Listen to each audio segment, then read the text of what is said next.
తిడుతున్నారో మీరు తీర్మానం పెట్టండి. పవన్ కళ్యాణ్ అనేవాడికి ఇక్కడ పర్మిషన్ లేదు, రాకూడదని పెట్టండి పర్మిషన్, సంతోషం నాకు. దాన్ని ఎలా పెడతారో నేను కూడా చూస్తాను దాన్ని. మేము 1200 మంది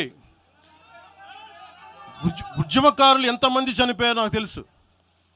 12 సంవత్సరాలు 1200 మంది ఉద్యమకారులు పైగా చనిపోతే వాళ్ళ మీద గౌరవార్థం నేను ఎప్పుడు ఒక్క మాట మాట్లాడాలి తెలంగాణ, ఒక్క మాట. అంత ఇష్టం నాకు తెలంగాణ. కానీ మీరు కూర్చోబెట్టి నా ప్రేమను కనుక మీరు శంకిస్తే నేను ఇప్పుడు దాకా నిర్ణయించుకోలే. మీరు అంటున్నారు కాబట్టి చెప్తున్నా, తెలంగాణలో జనసేన ఉంటుంది, మేము పోటీ చేస్తాం. నేను ఇప్పుడు దాకా ఎప్పుడు అవసరమైతే తెలంగాణలో తిరుగుతాం, నేనే తిరుగుతా, మేమే తిరుగుతాం. ప్రతి సమస్య మీద మాట్లాడతాం, ప్రతి అన్యాయాన్ని ఎదుర్కొంటాం. ఏం మాట్లాడతారు మీరు? ఇది తెలంగాణ భారతదేశంలో అంతర్భాగం, మర్చిపోకండి. తెలంగాణ నా దేశం అంతర్భాగం తెలంగాణ. మీరు కూర్చోబెట్టి బెదిరించి రాకూడదు ఏంటో అవన్నీ భరిస్తాం. చాలా దశాబ్దం పైగా భరించాం. దీనికి చర్మాంకం పలుకుతాం మేము. తెలంగాణ ఎవరైతే వ్యతిరేకించారో వాళ్ళందరూ పదవుల్లో కూర్చున్నారు.